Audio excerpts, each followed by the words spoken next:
मेले नू चलीए हो रौनक हो जू घट वे चल मेले नू चलीए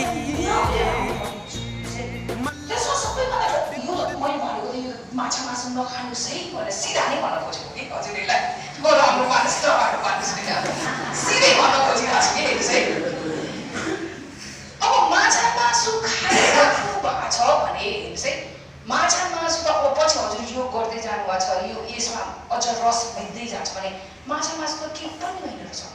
हामीले अरू कयौँ कुराहरू सिक्नु पर्दो रहेछ कसरी खानुपर्छ कुन बेला खानुपर्छ कुन बेला खाना उपयुक्त हुन्छ खाना खाएको बेला कतिसम्म टाइमिङको ग्याप राख्नु पर्दो रहेछ कतिसम्म हामीले चबाएर खानु पर्दो रहेछ यी कुराको अलि बल्ल मान्छे अनुसन्धान गर्दै जानुपर्छ कि अलिक बढी कि सुरुवातमा हामीले के गर्नु पर्दो भन्दाखेरि खानपानको सुधार खानपानमा सुधार गर्दाखेरि आजदेखि नै आफूलाई एउटा सङ्कल्प लिनुहोस् नै अब यहाँ सुन्नुहोस् है एउटा कुरा कस्तो रमाइलो छ यो उमेरसम्म हामीले खसी खाएका छौँ भने कतिवटा खसी खाइसक्यौँ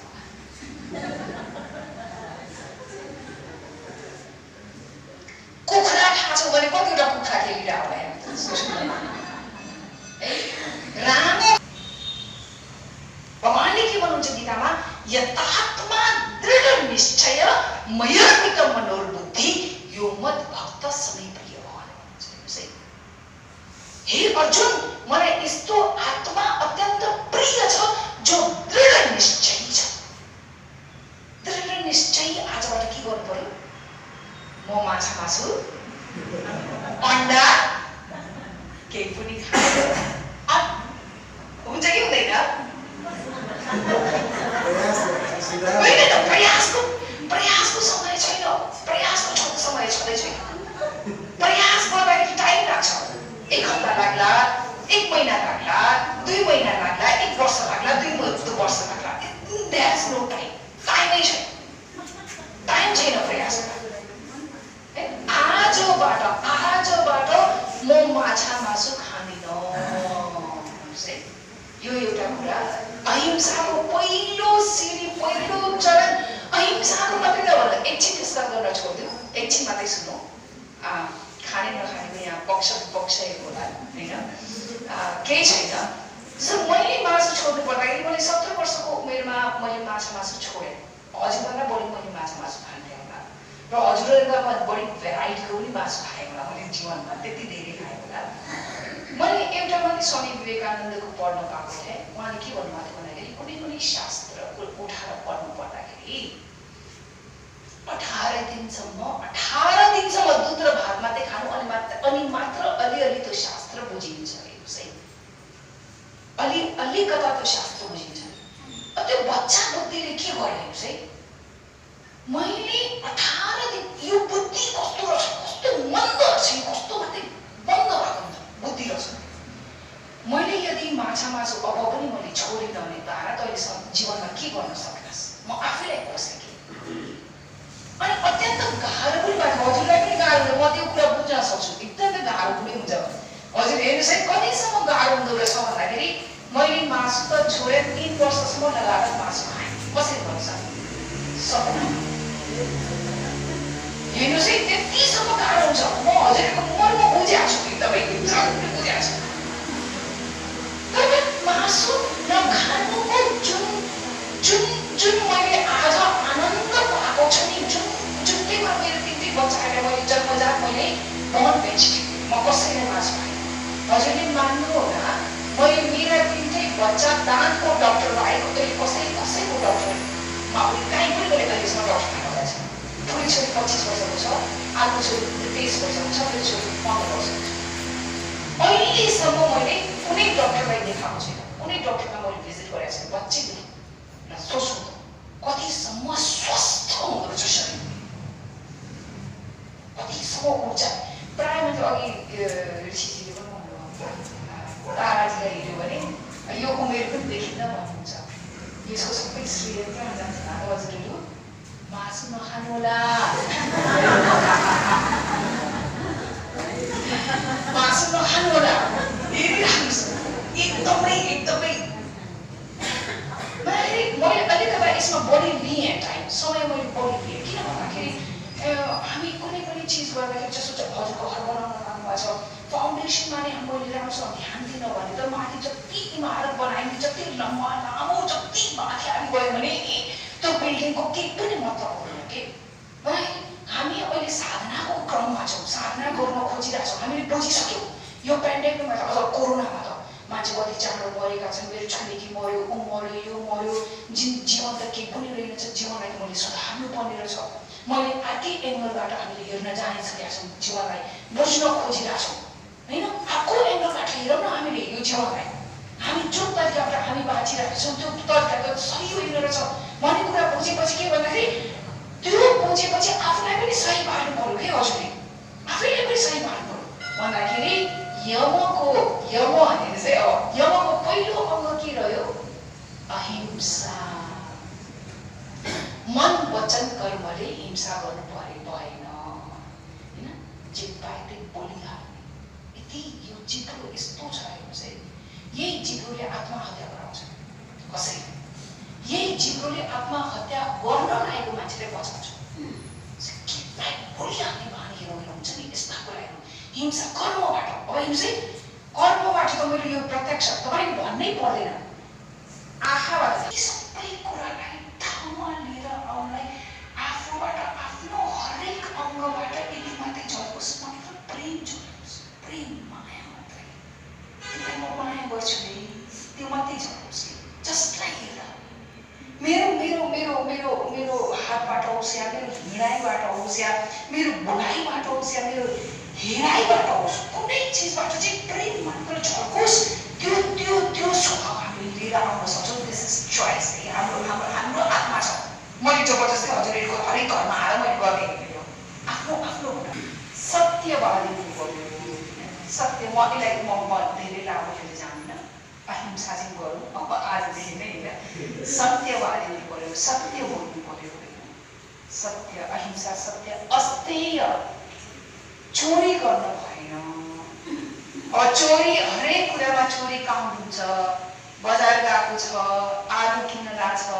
दुईटा आलु हातमा समातेको छ त त्यो डालीमा आफ्नो पोकोमा हाल्ने त्यो चोरी हो के गर्छौँ हामी बिहान बिहानै अरूको घरमा फुल फुलिरहेको हुन्छ मेरो पूजा गर्ने बेला हुन्छ भने त्यो फुललाई जबरजस्ती सकि नसकि ताने आउँछौँ र त्यो पूजा गरेर जान्छ भगवान्ले एक्सेप्ट गर्नुहुन्छ कि हुँदैन थाहा छैन होइन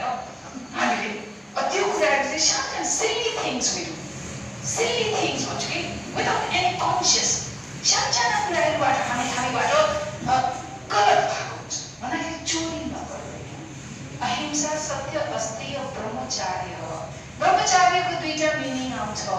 एउटा चाहिँ भगवान्सँग नजिक भएर बस्नुलाई नै ब्रह्मचार्य भनिन्छ उठेर बस्नुलाई नै ब्रह्मचार्य भनिन्छ अर्को के भन्दाखेरि आफ्नो श्रीमान र श्रीमती बाहेक दोस्रो सम्बन्ध नहुनु यहाँ आफ्नो श्रीमान श्रीमती हुनुहुन्छ भने पनि पुरा संयमित जीवन बिताउनलाई चाहिँ ब्रह्मचार्य भनियो अर्को के हुन्छ अपरिग्रह चाहिनुभन्दा बढी सङ्कलन गर्न मनाउने मनस्थितिबाट टाढा यो मनस्थिति अहिले हजुरलाई थाहा छ अमेरिकातिर युट्युब हेर्नुलाई मिनिमाइजेसन भन्ने एउटा कुरा आएको छ हजुरलाई थाहा छ युट्युब खोलेर हेर्नु न मान्छेले के भन्छ 3 बेडरुम्सबाट एउटा बेडरुमबाट आइसकेछन् यति घरमै यसको आधा घरमै आफ्नो दिनचर्या बिताउँछ जति धनी भएको चाहिँ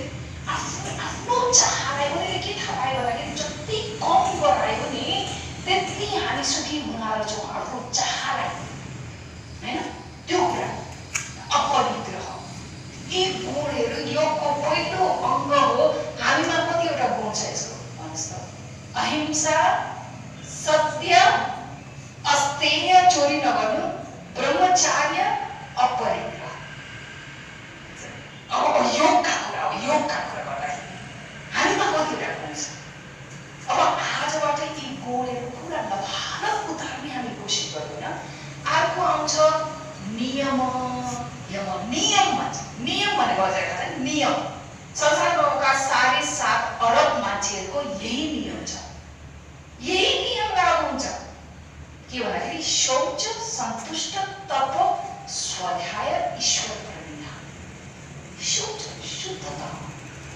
मलाई चाहिँ हाम्रो वैदिक सनातन धर्ममा जति शुद्धताको ध्यान कसैले दिएको छैन है। अब अझ हामी पहिलेदेखि जुटाउन भने हजुरले देख्नु बाहिरतिर कस्तो चाइनातिर गयो या उता भियतनाम बर्मा त्यतातिर कस्तो मान्छे मतलब एउटै थालमा खाने एउटै मतलब चपस्टिकले निकालेर खाइने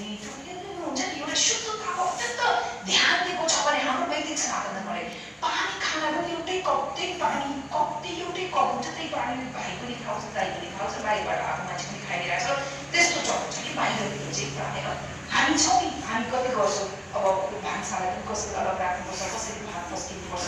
देखि लिएर 13 दिन जुठो कसरी बार्नेदेखि लिएर शुद्ध 11 दिन कसरी बार्नेदेखि लिएर यी सबै सोचका कुराहरू कि पछाडि यो कुरामा पनि शुद्धताको ध्यान जाला। तर मैले के मात्रै बुझिरहेको भन्दाखेरि भित्रबाट पनि शुद्ध हुनु पर्यो बाहिरबाट पनि शुद्ध हुनु पर्यो। सकेसम्म बिहान स्नान अब अहिले जाडोको बेलामा म जबरजस्ती कसैलाई भन्न चाहदिनँ तर पनि एउटा राख्नु होला नियम जाडो आउने बित्तिकै नुहाउने। मैले लगभग मैले 17, 18, 19 वर्ष अगाडिदेखि ध्यान ननुहाइकन चाहिँ मुखमा केही खाँदिनँ भनेर एउटा सङ्कल्प पानी बाहेक पानी चाहिँ पिउँछु नुहाउनुभन्दा अगाडि त्यो बाहेक म केही पनि मुखमा हाल्दिनँ भनेर एउटा सङ्कल्प लिएको थिएँ। मलाई यति जीवनमा यति मलाई परीक्षाहरू आइदिनुहोस् है परीक्षाहरू आइरहेको छ। अब मासु छोड्नु भयो भने त्यस्तै हुन्छ। साथीहरू भन्छ नि हजुरलाई यति परीक्षा हुन्छ हजुरलाई यति परीक्षाहरू सबै उत्रिनुपर्छ तिम्रो परीक्षाहरू चाहिँ। अनि एकचोटि मुम्बईबाट कोलकाता गइरहेको थिएँ रातभरिको ट्रेन भयो। भोलिपल्ट अब नास्ता आइपुग्छ होइन कति धेरै खानेकुरा आइपुग्छ। मेरो दिदी पनि हुनुहुन्थ्यो खाउँ कि नखाउँ त्यस्ता कुराहरू आयो। अनि एकचोटि के पनि उहाँले भन्दाखेरि हेर्नुहोस् है आज एकादशीको त्यति बेला के भएको थियो एकादशी 2 दिन परेर होला भोलिपल्ट महाशिवरात्रिको दिन म पानी पनि पिउँदिनँ। एकादशीको दिन फेरि बढ्दै भयो महाशिवरात्रिको दिन पानी पनि पिएको थिएन। अर्को दिन फेरि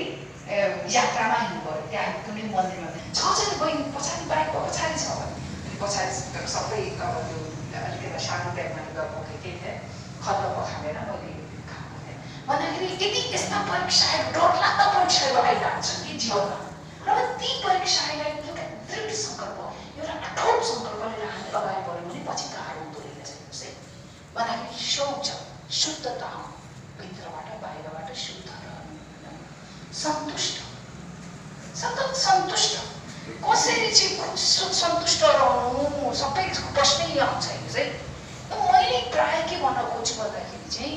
जो मान्छेले कर्मको फल थाहा पाउँछ नि कर्मको परिणाम थाहा हुन्छ नि त्यो मान्छे सन्तुष्ट हुन्छ यो मान्नुलाई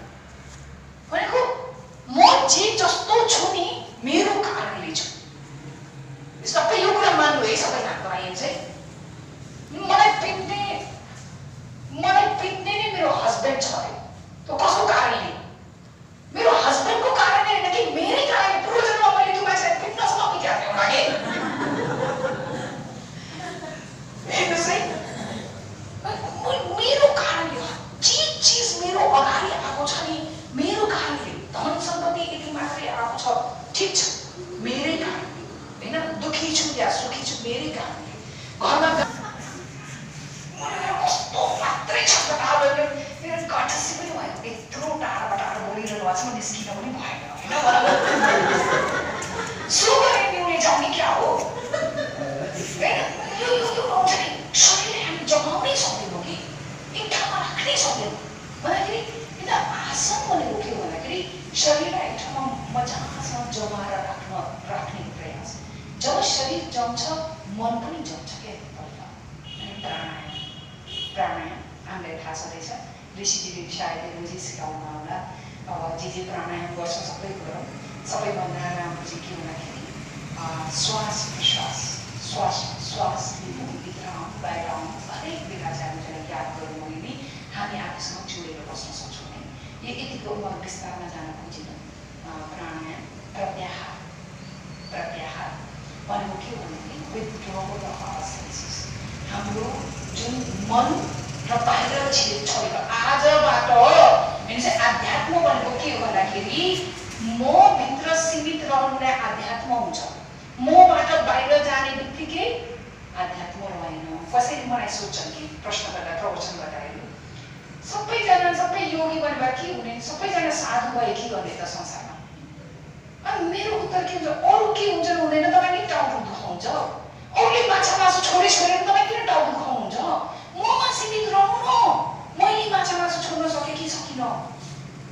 ममा सीमित रहनु। घरमा त यतिका मान्छे आउँदैन, छोराछोरीलाई कस्तो मनपर्छ, नपकाइदिँदैन, आफूले एक टुक्रा खाइहालिन्छ। सबै एक्सक्युजेस, सबै कुराहरू हुन्छ है। भन्दाखेरि अरू छोराछोरी छोड्नुहोस्, अब लोग्ने पनि छोड्नुहोस्, हरेक कुरा छोड्नुहोस्, आफूमा सीमित रहनुहोस्। यो अध्यात्म हो, यो अध्यात्म हो है। आफूमा सीमित रहनु, म कतिको गर्न सकेको छु, म कतिको हुने हो होइन। साँच्चीकै वास्तविकता के हो भन्दाखेरि हामीलाई एक दिन यस्तो बेला आउँदो रहेछ, यहाँ हजुरलाई कतिलाई अनुभूति भइसकेको छ होला। भ्रममा नबस्नु होला, भ्रममा नबस्नु होला। छोरीले मलाई हेर्छ, छोराले माया गर्छ, भ्रममा नबस्नुहोस्। छोराले बुहारीले मात्रै माया गर्न जानेको छ, छोरी ज्वाइँसँग मात्रै खुसी हुँदो रहेछ, त घरमा मात्रै खुसी हुँदो रहेछ। त्यही हामीले गरेर आएका छौँ। छोराछोरीले चाहिँ हामीलाई अर्कै गर्नु भनेर हामीले एक्सपेक्ट गर्न सक्छौँ, सक्दैनौँ। हामीले पनि त्यही गरेर आएको छौँ भन्दाखेरि अब यो कुराहरू आफूमा सीमित रहनुहोस् कि प्रत्याहार प्रत्याहार धारणा अब बल्ल आउँछ। त्यो मान्छे अब कसैले के भन्छन् भन्दाखेरि हेर्नुहोस् है, भन त भने 1 घन्टासम्म रमाइलो त लाग्थ्यो अरे, फतफताइरहेको थियो अगाडि, कस्तो रमाइलो सुनिन्थ्यो पनि, कस्तो रमाइलो भएको थियो, हो जस्तो पनि लाग्थ्यो। के पो भने आएर चाहिँ तिमीलाई कस्तो सेयर गर्न मन लाग्थ्यो, साथीलाई भनिन्छ, कसैलाई बिर्से हौ मतलब है हो कि होइन त भन्छ, बिर्से। प्रायः हामीले 80% सुनेका या पढेका कुरा हामी बिर्सिन्छौँ। किन भन्दाखेरि धारणा शक्ति भएन, धारण गर्न सकेनौँ। किन अगाडि